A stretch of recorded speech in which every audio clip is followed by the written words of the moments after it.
Okay, Bismillah. That should fix the problem. Right, okay, Alhamdulillah, let's get started. Inshallah, I do apologize for that. Um, Hoping you can hear me now, and I should be able to hear you as well. Claro. Yeah, good. Okay, I can hear you, that's fine. So let's start then, Bismillah ta'ala, with the homework. So this sentence is not correct. So most people got the first part right. هذه, but because it's this sentence, so this هذه جملة. Okay, some people they wrote هذه جملة. That would be a different setup altogether. So you have to get it matching in all four ways. So هذه الجملة, so you got the first part, is not correct. So the is not correct is غير صحيحة. Okay, so make a note of that as well.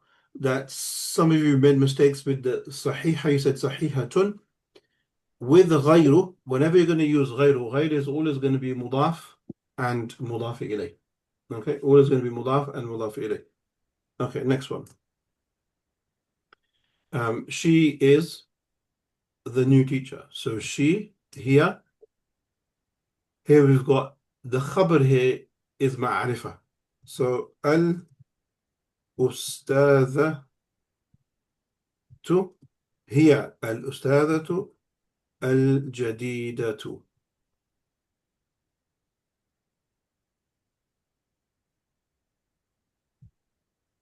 Okay. So the al-jadidatu has to agree with the ustadha because it is a new teacher. So those two are coming together. Right. My mother is your mother. Ummi, ummuk. Ummi, ummuk. Some said ummi hiya ummuk. There's nothing wrong with that. That's also fine. But what you can't do here is you can't say al-ummi. Okay, you can't have alif wal lam.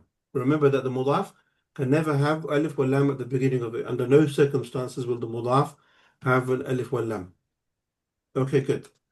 Then her name is Maryam and his name is Ahmed. So most of you got this right. اسمها مريم واسمه أحمد.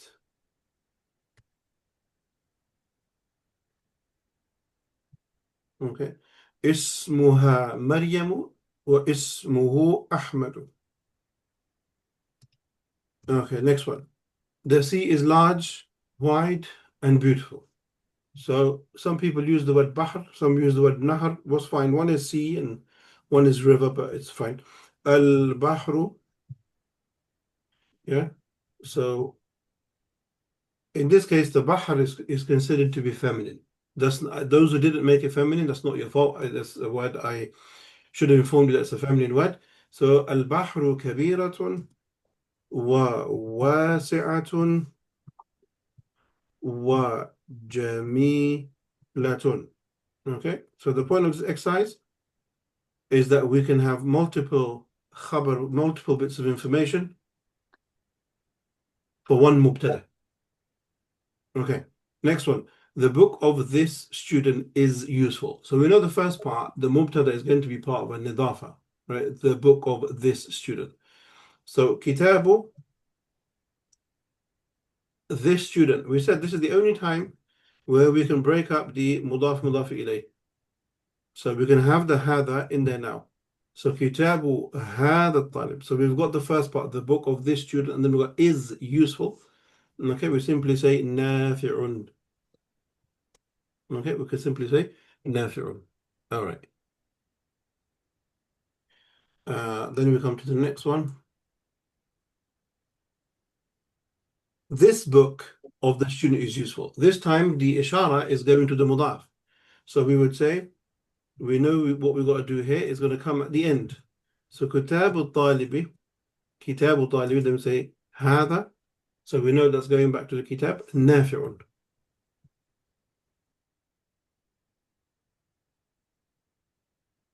Okay, he is better than me. So huwa, better. Some people use afdalu, some people use ahsanu, and some people use khayru. All of those are correct. Okay, I'm going to go for ahsanu, but any of those you used are correct. Okay, huwa ahsanu minni. So those of you got those correct, well done. And those of you who didn't do the homework, write those down so you have a point of revision and reference. Okay, next one then. Allahu Akbar. Yeah, easy one. Allah is the greatest. I think when it comes to the translating into English, there was really no mistakes. Everyone got those right. Ahmadu rajulun tawilun. So Ahmad is a tall man. Okay. هؤلاء الناس جاهلون. Now with this, هؤلاء الناس, here, these people are ignorant. Okay, some people said these ignorant people.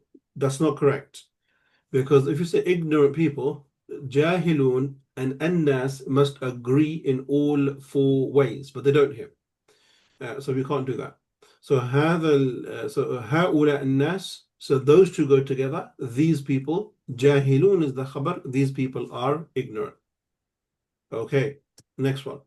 هذا الكلام غير صحيح. So this speech is not correct, or you can say incorrect. Notice again with غير, we say صحيح. Okay. All right. Then we move on to what we took in the latter part of our dars. في البيت رجل قوي. We come to the translation. There is a strong man in the house.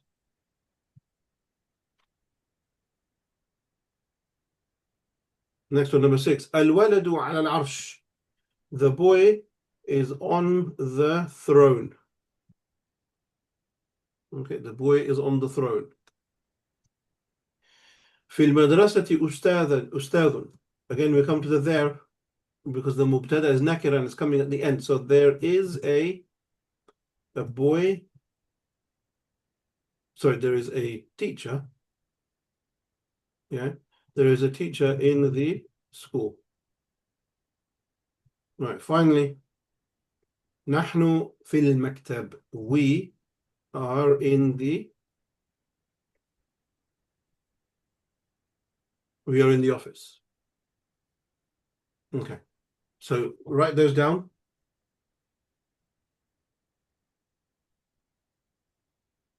What's the difference between office and library? Because I put library. So what is the difference between? Office and library in Arabic. So maktab is an office and maktaba with a ta marbuta at the end is the library. Okay. Okay, so let's write that down. So al-maktab is the office, and al-maktabatu is the library. Yeah. Yeah. Okay, good. So that's the homework done. So now let us move over to today's class. Inshallah.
All right, so Bismillah ar-Rahman ar-Rahim.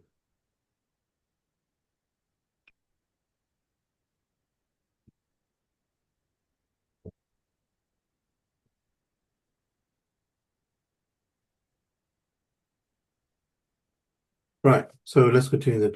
So we stopped off by looking at the noun sentence. So we're going to continue this, develop this further today. Now we've seen in our previous classes that the noun sentence, it consists of two things.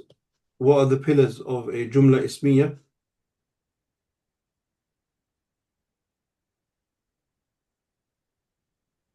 Okay. Yeah, so what are the two things? مبتدأ خبر. Good. Yeah, so Mubtada. Okay, can you see my notes on the screen? Yeah.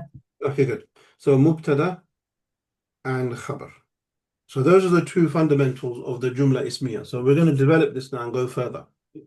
So now what we want to learn, okay, so 2.1, what we want to learn now is how do we emphasize?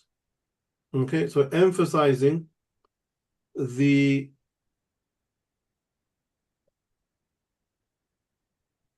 Jumla Ismiyatun. Yeah, how do we emphasize the Jumla Ismiyah, the noun sentence? And we do it by using a simple word, and that is the word inna. Now, here something interesting that in the Arabic language, we have this concept of emphasizing. In English, we don't have that as such. They did have it, but not anymore. So emphasizing plays a part. Emphasizing, number one, if you want to draw attention to something, so you emphasize that word. Or if someone's denying something and you want to make a point of the fact that the denial is incorrect, you would emphasize the point. Okay. So two things. Number one, to draw attention to something specifically. Number two, to solidify a claim or an argument that's made, you would use any form of emphasis. For example, we commonly hear people making oath. They would say, Wallahi. And why does somebody say Wallahi? If they're trying to prove a point, or because you don't believe them and they want to say Wallahi, so they're trying to convince you. Either of the two. Now, what we're going to look at is emphasizing noun sentences, yeah, jumlatun ismiyatun, and we do that using inna. We simply place inna at the beginning of the sentence and we've got emphasis. We've got emphasis. And the inna, for translation, you can translate this as indeed, or some will translate this as verily. As I said today, you won't find people really using the word verily or indeed, old English. But that is how things people used to use verily and indeed. So let's have a look. How does this actually work? So if I've got a sentence in front of me and I have the sentence الطالب مجتهد. Okay. الطالب مجتهد. Now this sentence would translate as the student is hardworking or diligent. Okay. Now, what if I want to say indeed or verily, whichever of the two words you prefer? If I say indeed, the student is hardworking. Okay, so I got the same sentence in front of me. الطالب مجتهد. Now, we said step number one is that we place the inna. We place the inna there.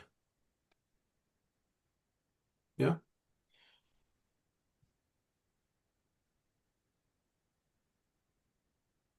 So we place inna there. Now, once you put the inna at the beginning of the sentence, the inna has something else as well.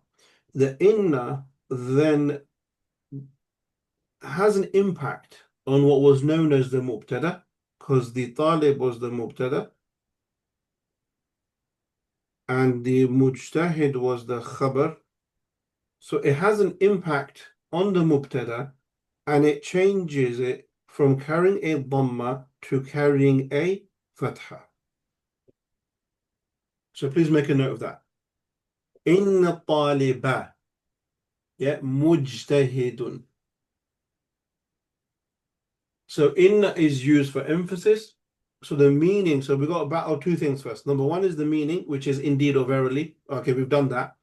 Second thing is the impact it has grammatically, and the impact has grammatically is that the what was known as the mubtada, it makes it from a u sound to a a sound, from a dhamma to a fatha. So from a talibu to a talibah. So inna talibah. So after inna, you'll always find the next word to be with a fatha, talibah. Now, this word in the previous sentence, at-talib, was mubtada, but when we have inna, we will say that this is ismu inna. So that's the next thing you got to bear in mind. We no longer call this mubtada. This is just terminology. We call this ismu inna, and the mujtahidun would then be khabaru in.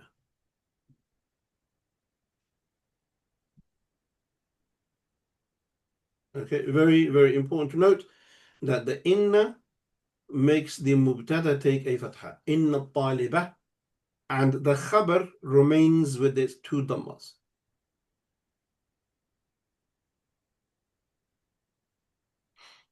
Okay, and that's it. Okay, that is the bulk of the lesson. Everything else is going to build on that. This is the main thing that you need to grasp. The fact that the inna makes the previous mubtada take a fatha. So inna talibah mujtahidun. Even if the sentence was female, okay, even if the sentence previously, let's say, was female, so let's say al-talibatu mujtahidatun. Okay. Now, if we want to add inna to that, we want to emphasize this. We want to indeed, verily, the female student is hardworking. So what do I have to do? I have to go to the ismu inna and give it a fatha. So remove the dhamma and give it a fatha. Inna talibata mujtahidun.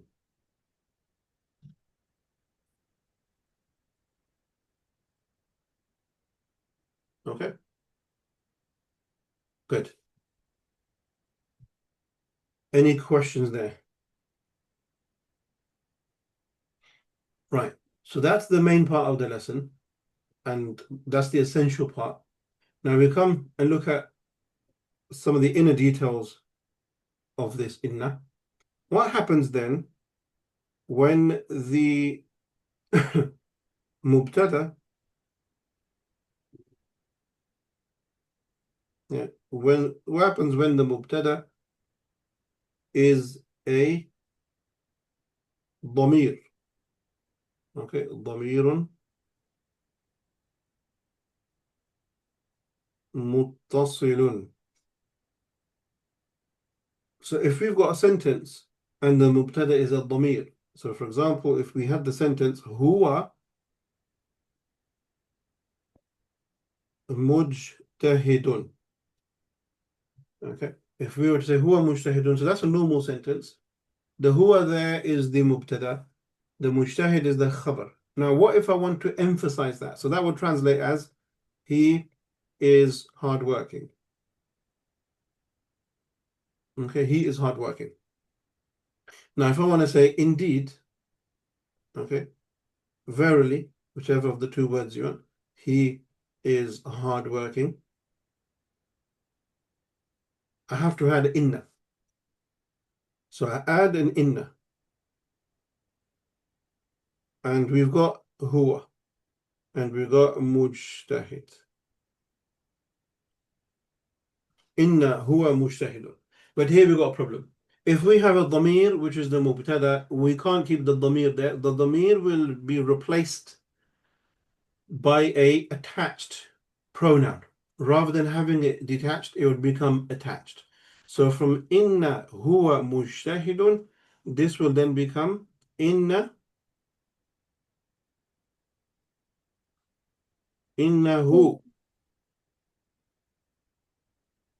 mujtahidun.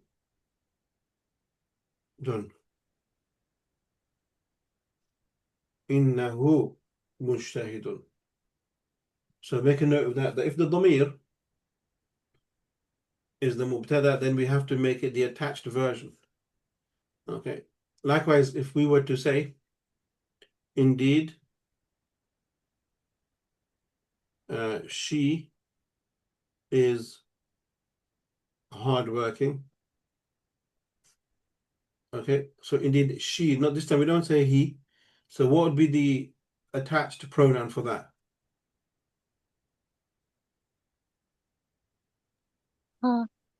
Exactly. So it would be innaha. Yeah, innaha mujtahidatun.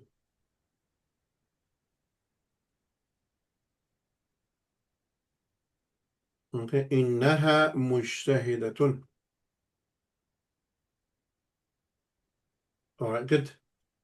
So far we've looked at inna, and we said that inna emphasizes the sentence. And inna looks at what was known as the mubtada, which now becomes the ismu inna, and changes it from a dhamma to a fatha. Okay, so that's the default.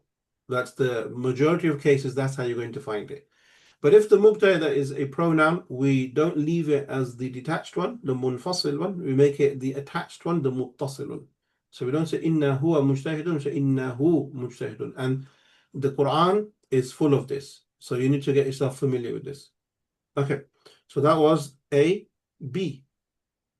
Okay, B. What about when the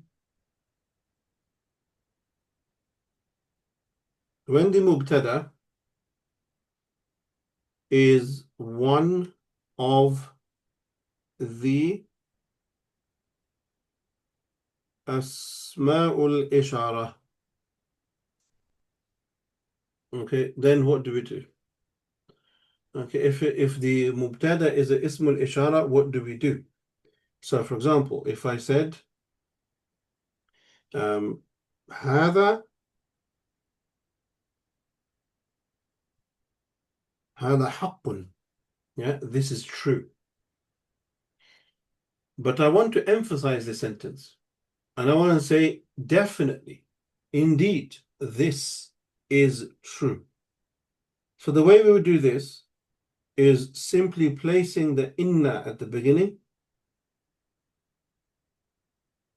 and then we've got the rest of the sentence, inna hadha haqqun.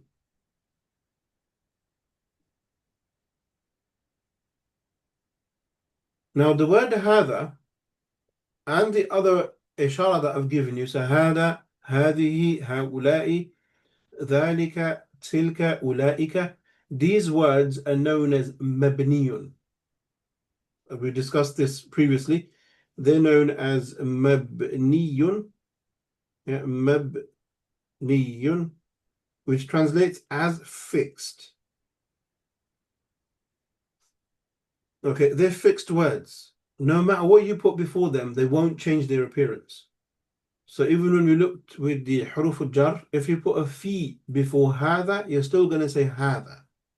If you put inna before hada, you're still going to say hada. This word is just strong, it's fixed, it doesn't move. Okay? But in your mind, you have to visualize that this hada, even though it's fixed, is still the ismu inna. Okay, it is still the ismu inna, meaning that if we could take away the outer shell of this word hada, we would find a fatha there. But of course, it's not there. Okay, but in our minds, we have to remember that this is ismu inna. And the haqq is the khabru inna. Okay? Now, we've done that. Easy.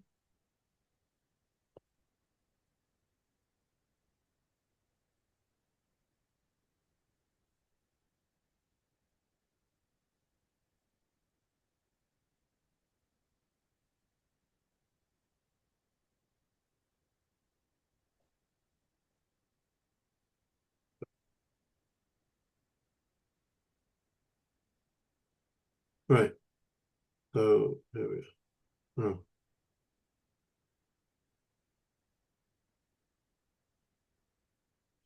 So what if we have هذا الكلام حق? Okay, if you have هذا الكلام حق. Now you notice that the هذا and the الكلام, they agree in all four ways. Okay, we did that. Remember the four phrases that we had? The first one was شبه جملة, the second one was the إضافة, and the third one was the إشارة. This is from the إشارة. So هذا and الكلام have to agree in all four ways. Gender, number, word ending, and what was the other one? The gender definition. Okay, so they're both definite here. So what if then with this sentence we add an inna?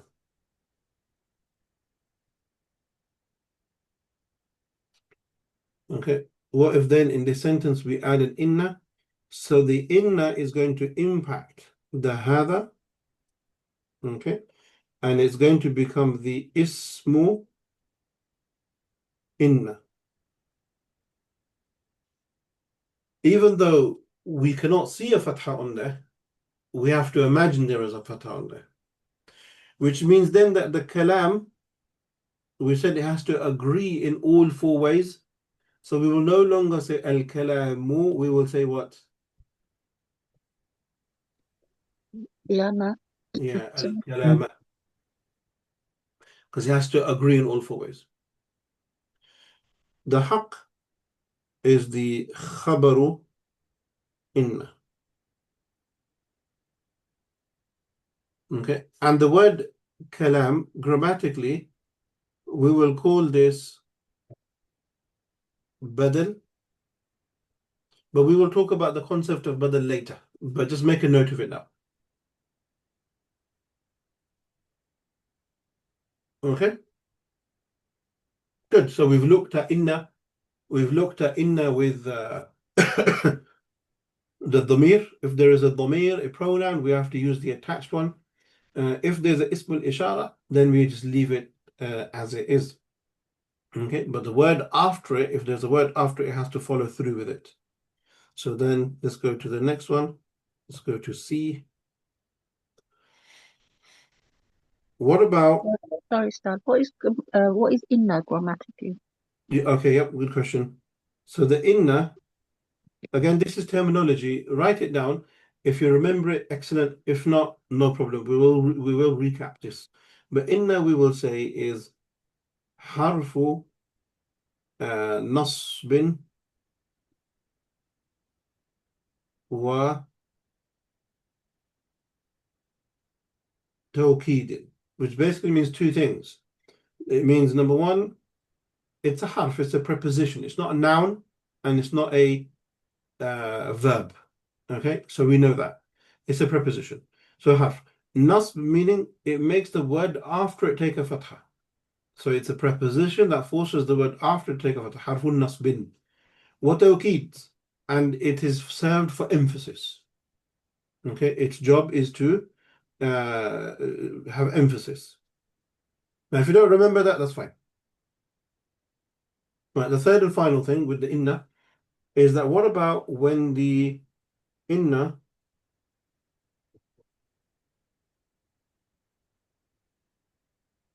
okay, so when the actually sorry, not on the when the nouns, when the jumla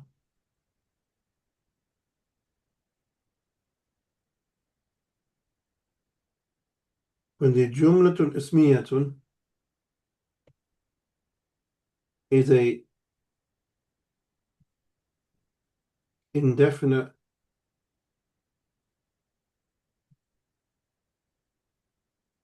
mubtada. Okay, and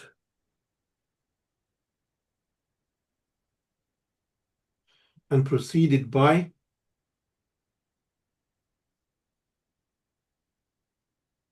and preceded by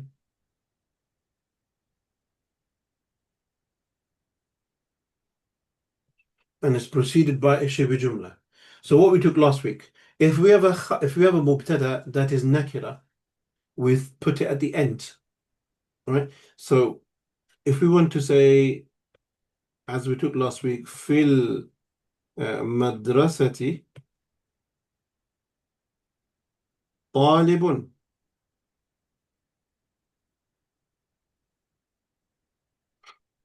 Okay. So fil madrasati talibun. And we know that the word talib is the mubtada. We took this last week, even though it's come at the end. And we know that the khabar is here. Yeah, khabar.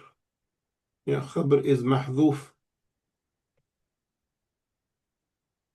Now, in this, we translated this as there is a student in the school. Okay. Now, what if I want to say, indeed, there is a student in the school? So the same sentence here, but I want to emphasize it. So I need to have the same sentence here. في مدرستي طالب. But I'm going to emphasize and put inna. So inna fil madrasati. Now, don't forget, this was the mubtada, but it's not anymore. It is what? The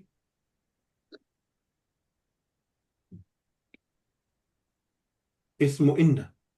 So this talibun will no longer remain talibun because it's ismu inna, and we said it has an impact on the ismu inna. It would end up becoming inna fil madrasati taliban.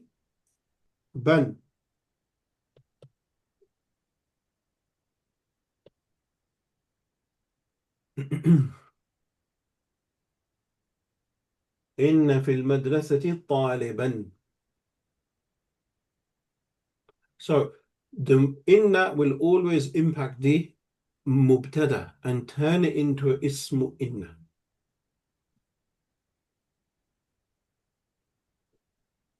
In the same way, if I had a female student, inna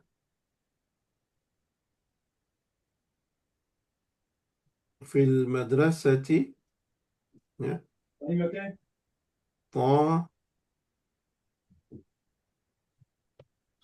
طالبة. Okay, it would end up becoming طالبة, and the طالبة is the ismu inna, and the khabar, which is mahdhuf, khabru inna.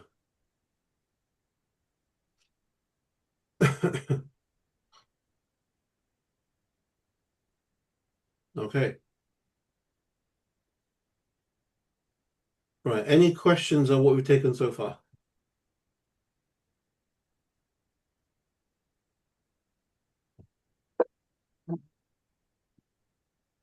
Clear? So we've got inna, which alhamdulillah, inna serves as emphasis. It enters on the jumla ismiya in noun sentence, and it takes what was previously the mubtada, transforms it into ismu inna, which means it takes a fatha. Okay. Mubtada if it's nakira, the mubtada if it's nakira, it comes at the end of the sentence, but it is still to be made mansub. It still transforms into ismu inna. Okay, good. I'm hoping everybody got that. And the Quran is full of inna. You'll find many verses that start with inna, innahu, innahu, innaha. Yeah. You'll find inna very often used inside the Quran. So we do need to get used to the inna. Now, let's move to the next part then. So now we come to 2.3, I think it is. Yeah.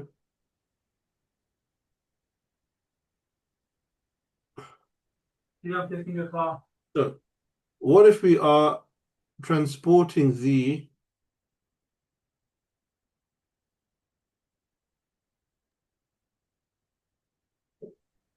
jumlatun usmiyatun, the noun sentence, to the past?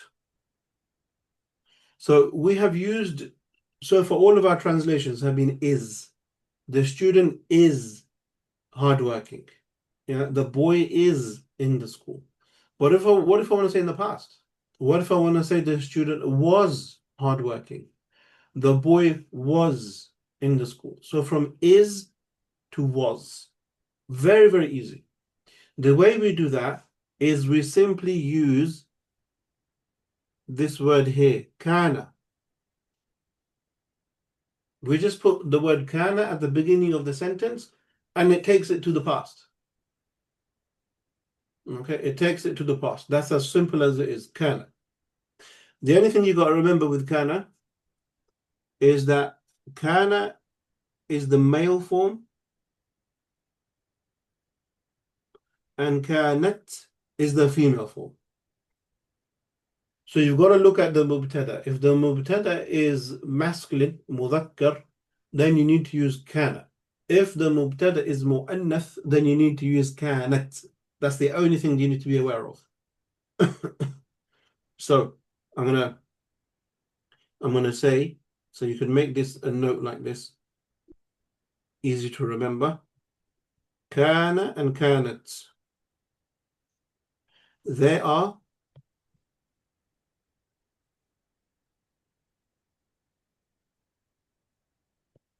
time machines. Okay.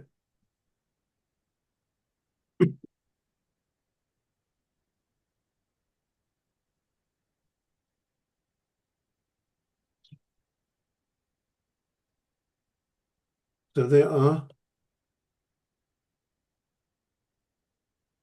time machines. They take the sentence from is to was. You simply write the kana at the beginning. So let us have some examples on that.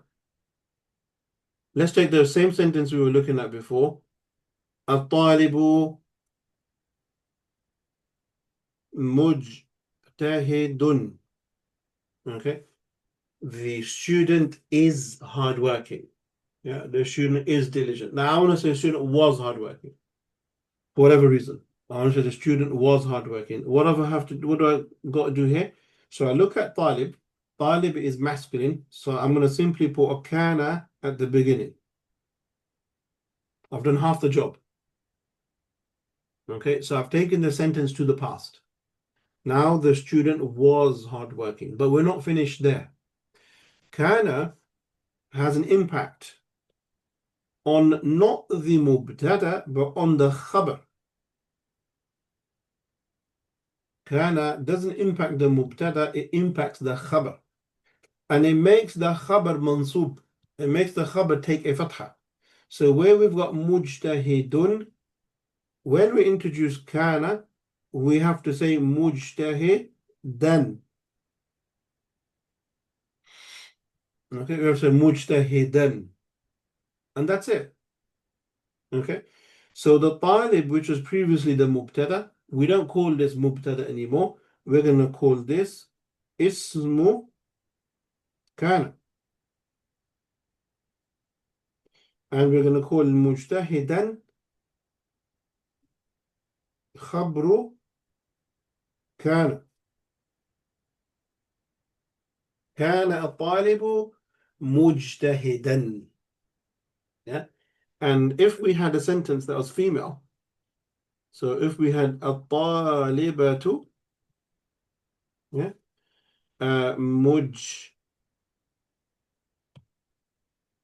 مجتهدة. But I want to say she was hardworking. Yeah, she was hard. So the first thing I have to look at is the mubtada, which is at-talibatu. So it's female. Now, if I want to take it to the past, I have to use the right one, which is going to be, in this case, kanat.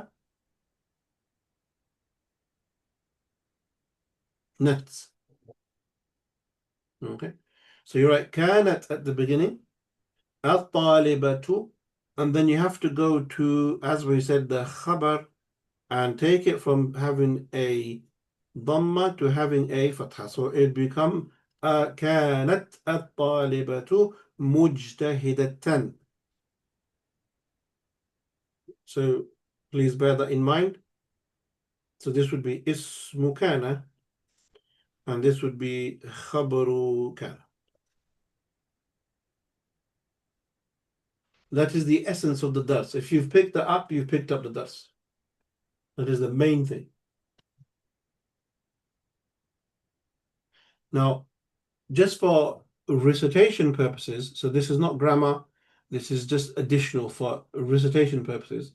When you look at the word كانت, it ends in a sukun. When you look at the word طالب, yeah, it has a sukun. When you got two sukuns together, for those of you, mashallah, memorizing Quran, you're not going to be able to read that. Two sukuns have no sound. If you wanted to say these two words separately, you want to say, for example, كانت الطالبة مجتهدة, that's fine. But most commonly, you're going to flow, right? So if you're going to flow, you can't have two sukuns together. You can make a note of this, that it is haram. It is not allowed in the Arabic language to have two sukuns together. يعني ممنوع التقاء الساكنين. The two sukuns come together. So what happens then in this case is that this is purely for recitation purposes. So if this point flies over your head, don't worry about it. Okay. So here, what you would then do is you would take this sukun and make it into a kasra. So that way, kanatil, yeah, so the T will connect to the lam on the other side. Okay, that's just for recitation purposes. So let's move on. I don't want to go too much into the qira'at. Now, the same examples as we took with inna, the three stages with inna. So let's start with the damir. So let's say in this case, if the mubtada, okay, if the mubtada is a damir, okay, if the mubtada is a damir and you want to send the sentence to the past, what do you do? So for example, if I have huwa mujtahidun, okay, and feel free to, if I'm going too fast, feel free to say I'm going too fast. If there's anything you want me to repeat, please ask me to repeat. Don't remain silent. Okay, say if you don't understand something or you want to repeat something, you can do it your mics or on the chat or send it message privately and just say, could you please repeat the following point? Because obviously I'm engaging with the silence here. So do give me feedback, otherwise I will just keep going. So huwa mujtahidun. Now, if I want to take that to the past, I want to say he was hardworking. Yeah. So what do I have to do? We look at the huwa and we bring in the kana. Now, if you notice, the word kana already has the meaning of huwa inside it.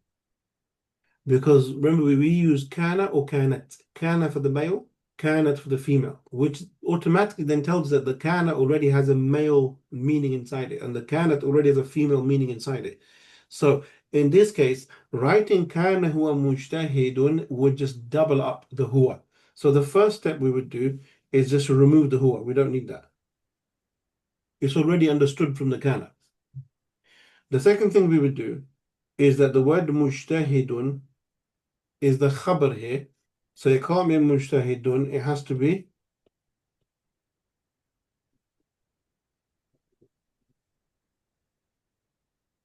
مجتهدا.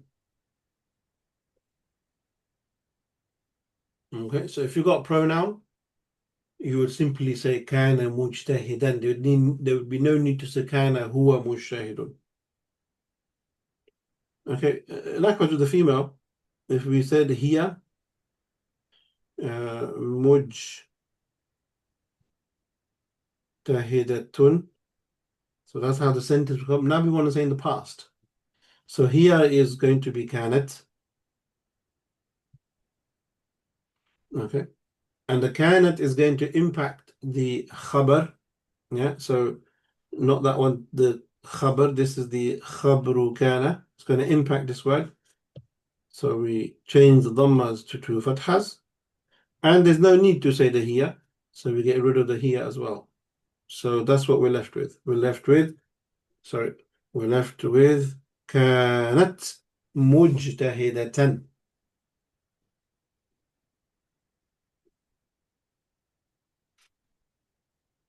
Okay, so simple. So with the pronoun, if it's a huwa or a hiya, you don't need to mention it. It's understood from the kana or the kanats. Okay. So we've learned about inna and we've learned about kana. So one way, if you want to memorize it like this, is that kana and the inna do opposite work. Inna makes the mubtada ismu inna, makes that take the fatha. The khabar, it affects the the kana affects the khabar and makes that one take a fatha. So they do opposite. Inna with the ismu inna, khabar with the khabr inna, the two separate. So if you want to memorize it like that as two opposites, if that helps, then do that as well. Okay, inna with the mubtada and kana with the khabar. Okay.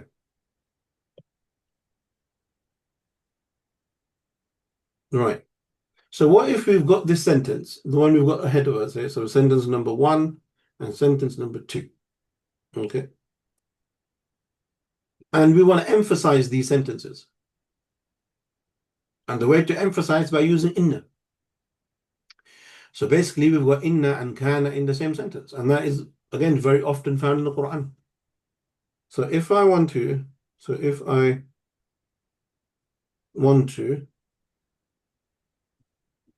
emphasize the above sentences with inna, okay, then I must use a dhamir.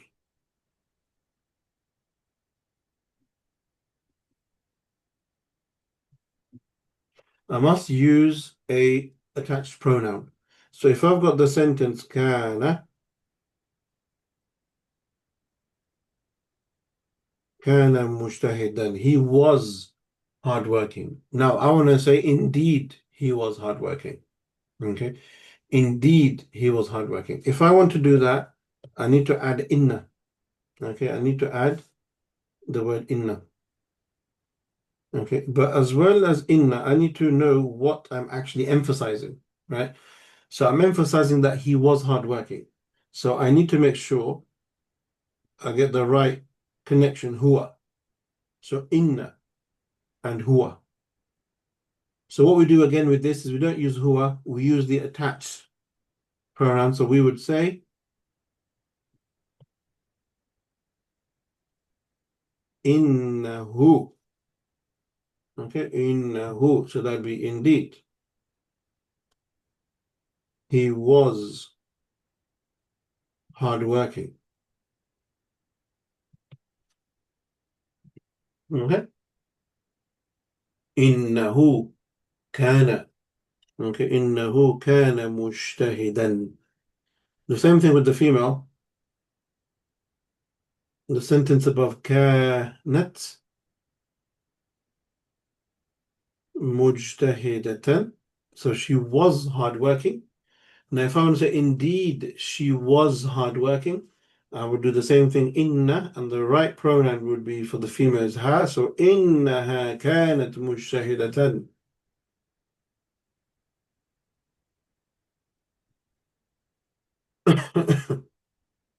Okay, good.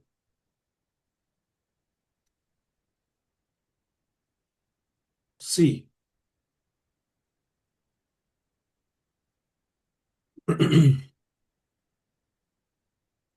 If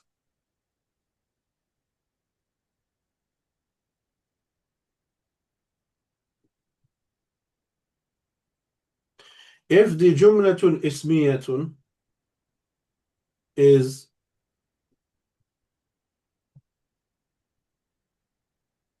if it's an indefinite مبتدأ, indefinite مبتدأ preceded by a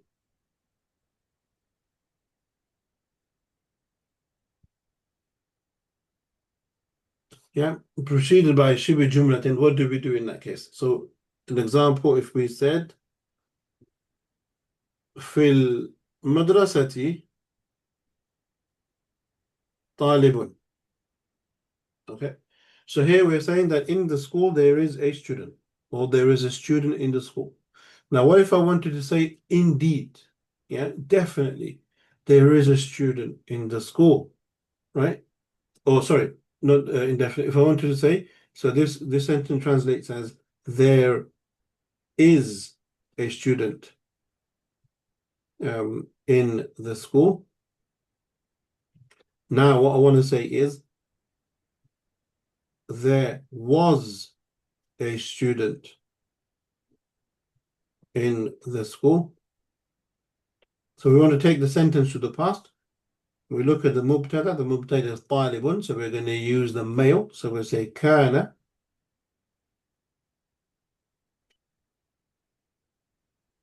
في المدرسة طالب. Okay. Now, nothing's changed there. Who can kind of understand why? Why has nothing changed there?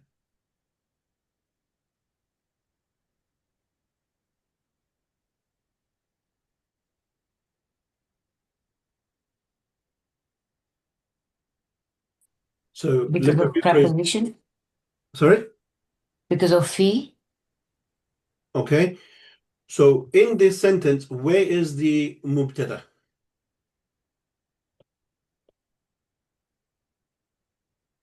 Where's the subject? Within the In the kana. kana. Mubtada is طالب, isn't it? Very good. Yeah, so طالب مبتدا, but we call it اسم كان. And we said that the kana has an impact on what part of the sentence? The mubtada or the khabar? The khabar, and it's The mahfuz. khabar. Where is the khabar here? Mahfuz. Mahdhuf. Very good. The khabar, and this is from our last week's class, is here. So the khabarun is mahdhuf. It's invisible. It's been omitted because it's obvious. So that invisible khabar has got the fatha. But we don't need to go into that because it's invisible, so it doesn't matter. Okay, so kana fil madrasa talibun. The talib is mubtada. That is why the kana is not impacting it. In the same way, if that was a female sentence, a feminine sentence, we would say kanat fil madrasati talibatun. Okay. Again, talibatun would be the ismu kan.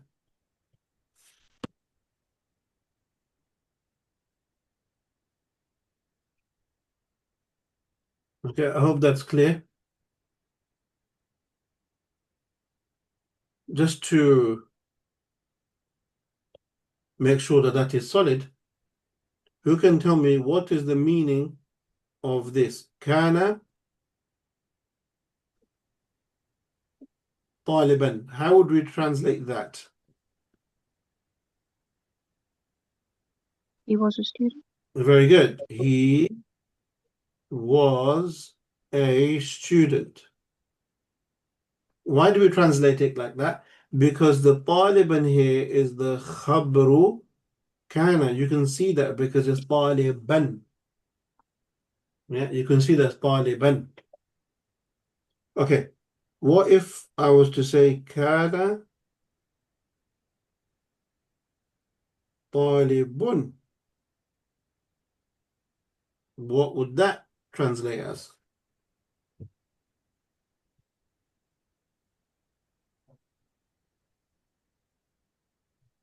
He was the student. Yeah, good. Good. So in this case, the talib is not the khabar. The talib is the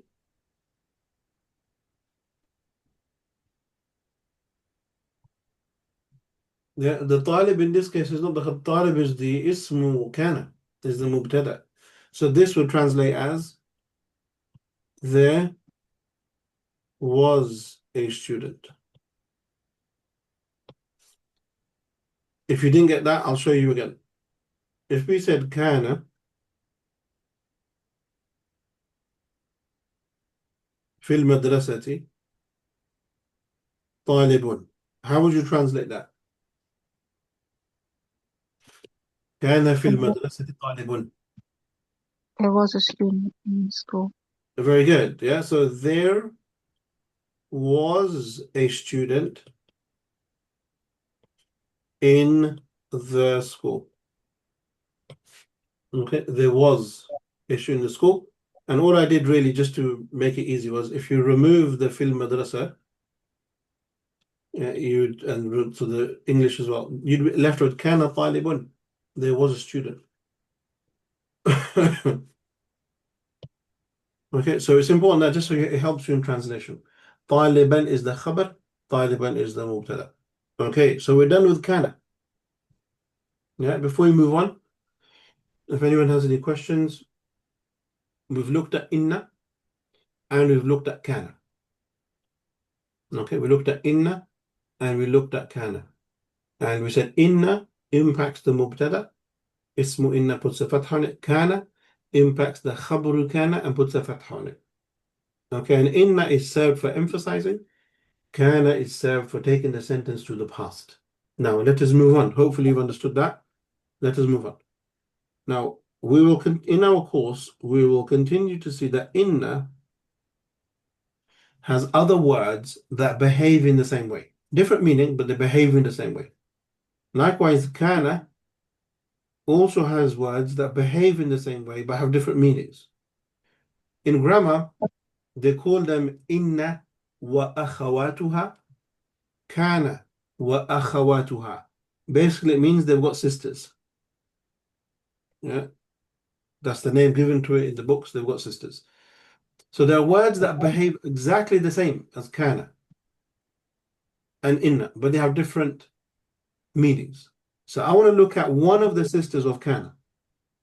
Okay, so 2.4, one of the sisters of kana. And that is what, if we want to negating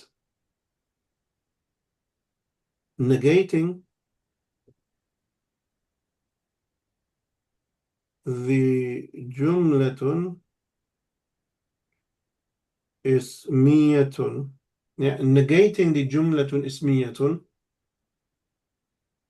using what? The word we're going to use is laysa. Okay, we put laysa at the beginning of the sentence and it negates the sentence. But don't forget, it behaves the same as kana. That is why laysa is used for the male and laysat is used for the female. So it negates the sentence. So if I give you a sentence, I said, الطالب كسول. Anybody know what the word kasul means?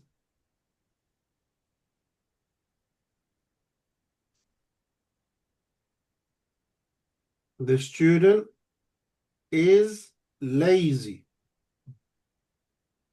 The word kasul means lazy. Now, with this sentence, if I want to say the student is not lazy, okay, the student is not lazy, what do I have to do there? Well, I look at the first word, which is talib. So I'm going to use the male version, which is laysa, and I'm going to put laysa here at the beginning. So I've got my sentence. Yeah, the student is not lazy. But remember I said that laysa is from the sisters of kana, which means it has the same impact as kana. And kana impacts the khabar, which means we go look for the khabar. It's not the first one, it's the second one. Okay, it's the second one. What do we do with the second one? We do exactly what kana did to it, and that is what? To turn the dhamma into a fatha. So it goes from being kasulun to become kasulan. Now we have the complete sentence. That's it, done. Very easy. Laysa الطالب Sorry, كسولا. did you say Laysa is a sister of Inna? Sister of kana. Oh, it's a sister of Ghana. Okay. Yeah. Because it works the same as kana. It impacts the khabar. Oh, okay. Inna and its sisters will impact the mubtada. Okay, so this is kana. Laysa is a sister of kana. So laysa الطالب كسولا. Okay. That's it. That's as simple as it is. Right? So if we had الطالبة, if we had الطالبة كسول. The word kusul, by the way, is used for both male and female. So we don't need to add a tamal buta there. So if we had الطالبة كسول, which means the female student is lazy. Now, if I want to say the female student is not lazy, I need to use laysa, but I need to use the right one, the female one. So let's put the female one before it. We simply place the female laysat before it. Okay. So we done half the job. The other half now is to go find the khabar and change it from a dhamma to a fatha. So we go to the khabar and we change those two dhammas to two fathas. Okay. The first word is known as ismu laysa, and the second word is known as khabaru laysa.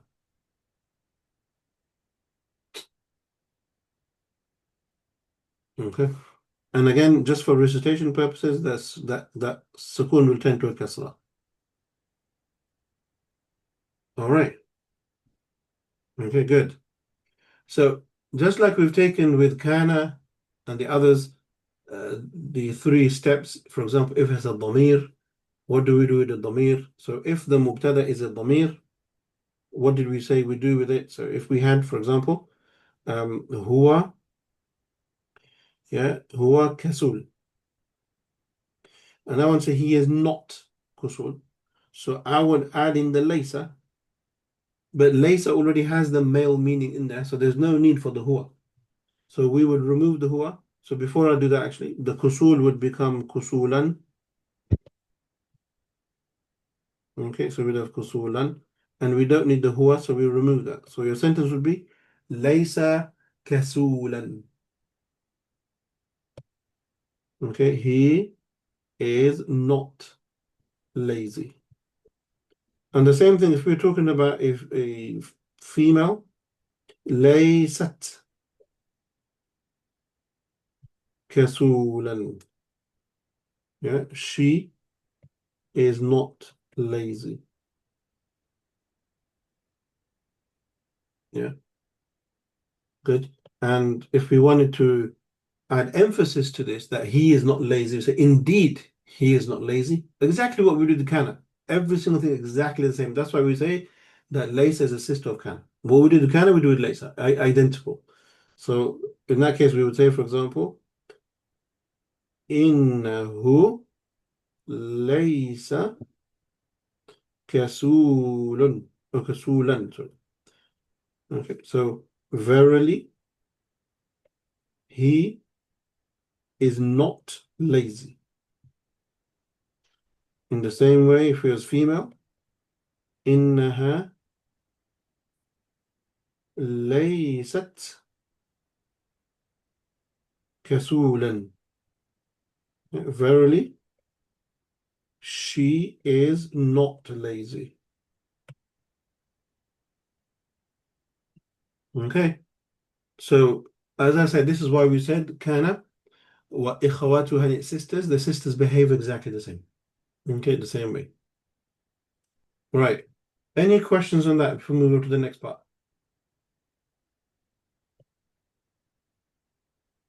So I'm going to draw a line here. Inna has its sisters, kana has its sisters, but we will come to them later. At the moment, the most important thing is inna you've understood, kana you've understood, and the third one you got was laysa. So inna and kana and laysa. These are the three things that we've taken. So now we're going to do something a little bit different. Very, very easy. Next thing, 2.5. The title is longer than the explanation. So we're going to look at harf al-istifham. Harf al-istifham. In English, the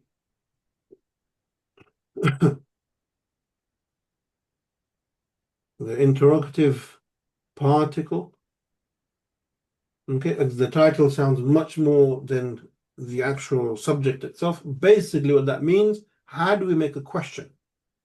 If I want to ask you a question, how do I put a question together? So in English, if you want to ask a question, you finish the question with one of these. Question mark. In Arabic, we don't have a question mark.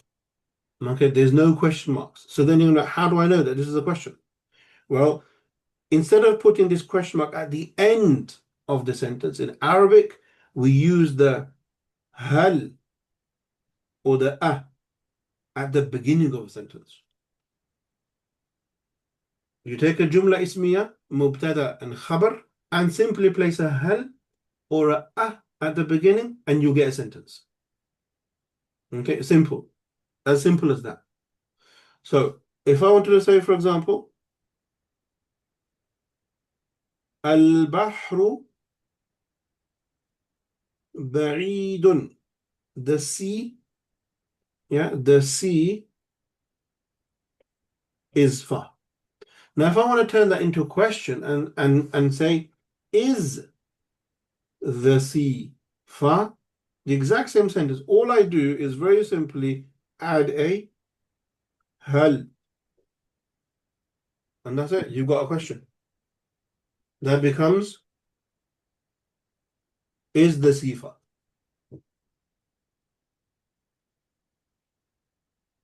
As simple as that. So in English, you put the question mark at the end. In the Arabic, you put the hal or the at the beginning. That's all you've got to remember. The other way around. So if we give an example with the if I said to you, huwa haqqun, meaning huwa haqqun means it is true. It is true. Now, if I want to say, is it true? I want to turn it into a question. I simply do what? I add the أهو حق. Okay. And you can add the hal and the to any jumla ismiya. No matter whether it's got a kana or a laysa or a whatever, inna, you can ask any with, you just put a hal and a hamza and you get the question. أهو حق. And again, the Quran is full of this. هل أتاك حديث الغاشية. Okay. So the hal comes very, very often in the Quran, so does the Now, let us move on. Sorry, Ustaz. Did you not say the sea is feminine? Yes. Okay. So al-bahru ba'idun. Al-bahru ba'idatun. نعم. Thank you. Okay, البحر بعيد.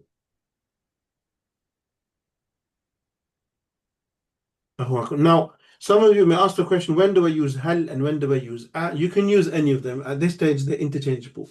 But if you have, for example, if we look to the first word, we said al-bahru ba'idatun. Okay. Now, you can use hal or you can use a. Now, if you use a, again, this is just recitation purposes. If you use a, you've got a little problem here, and that is you've got hamza and you've got an alif next to each other. And in tajweed, that means that's a mad. Okay. So the way you would do that, if you were to use that, then this would transform itself into an alif with a mad. You would elongate it, and then you would have the word bahr. Okay, so al-bahru.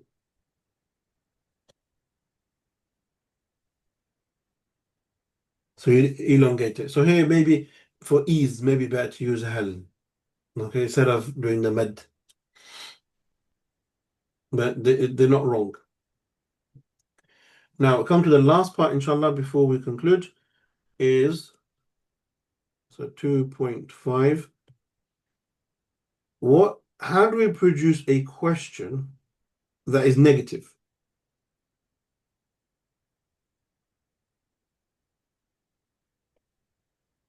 Okay, how do I produce a question that is a negative question?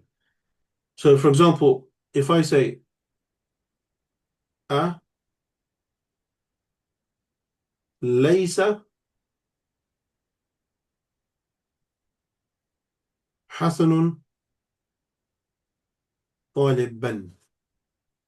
So if we said laysa hasanun taliban, it would be Hasan is not a student. But if we say alaysa hasanun taliban, this will then be into a question negative. So it would be, is Hasan not a student?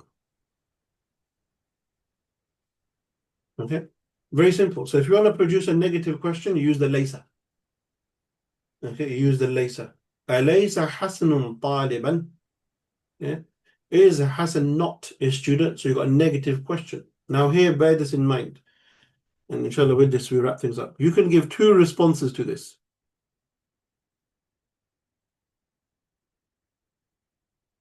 So this question has two responses. You can either negate it, okay, to say that Hasan is not a student. So if you said na'am, if you say na'am in this person, you are negating, say yes, he is not a student. Yeah, na'am means yes. If you said la, which is no, you're again negating. No, he is not a student. You're stuck. How do I then say that he is a student? So if you're asked a negative question, is Hasan not a student? Alaysa Hasan taliban? If you said na'am, that means he's not a student. If you say la, it means he's not a student. So how do we come out of this difficulty?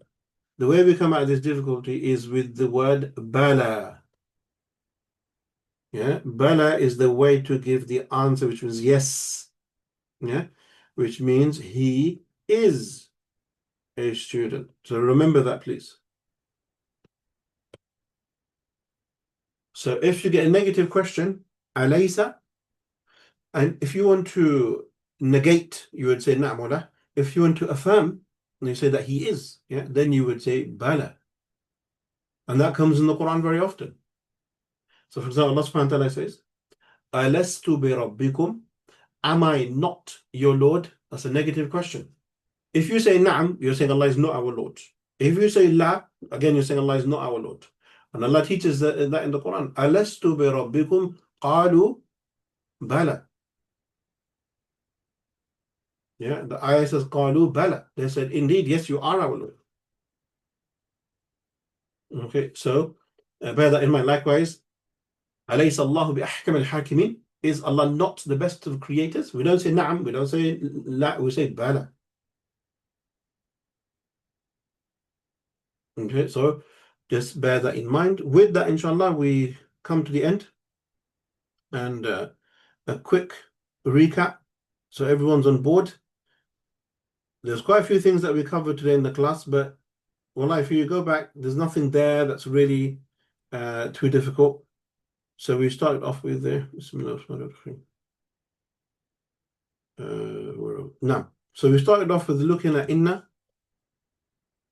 Okay. We said two things. Number one, inna, the meaning is indeed or verily, and inna, it impacts the ismu inna. So inna talibah. Okay, that's it. Then we go through the different exceptions with the pronouns. So inna affects the ismu inna. Then we went to the second one, which is kana. Kana, we said, is a time machine. It takes things to the past and it impacts the khabar. It impacts the khabar. Then we looked at how to negate the sentence. Yeah, we use the word laysa. And laysa is a sister of kana. So it impacts the khabar. Okay. And then finally we looked at how to make a question. Very easy. Hal or a. That's it. That's what you just added to the beginning. That's why there's no impact. And then we looked at how to formulate a negative question with a and laysa. Okay. And that often found in the Quran. And if you want to affirm, yeah, if you want to answer in the positive, he said bala. Any other answer will mean the negative. All right, khair. So inshallah, with that, يعني خلاصة, with that we finished Jumla Ismiya. Okay, we finished the Jumla Ismiya. And I think what we'll do next week is revise what we've taken with sentences as we did the first time around. Because after this, we'll then go into Jumlatun Fi'liyatun, the verb sentences, and they're a little bit more deeper. So let's do a revision class, inshallah, next week. Lots of examples. If we finish, we'll go into the verb sentence. If not, we'll just do a full revision of everything that we've taken. So, inshallah ta'ala, you will see on the Google Classroom, the vocab is there for this week. And you've got to still memorize your charts. Don't forget those. And I will be sending out the sentences later on tonight or tomorrow morning for this week as well. Okay. All right. Any questions?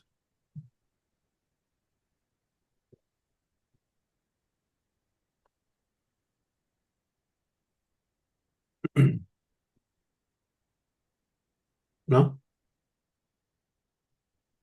Okay. All right, khair. Alhamdulillah. In that case, we'll stop here. And feel free, I know we covered quite a lot of stuff here, and I can't gauge. I don't know the reactions to how you feel, whether you understood or not. But do reach out to me and ask the questions. If you need any questions, or if you want to repeat something or want to clarify something, please don't hold it in. Do reach out and ask, inshallah. Okay? All right. Barakallah feekum. We'll see you all next week. Assalamu alaikum wa rahmatullahi wa barakatuh. وعليكم السلام ورحمة الله وبركاته أستاذ، جزاك الله خيرا. Barakallah feekum.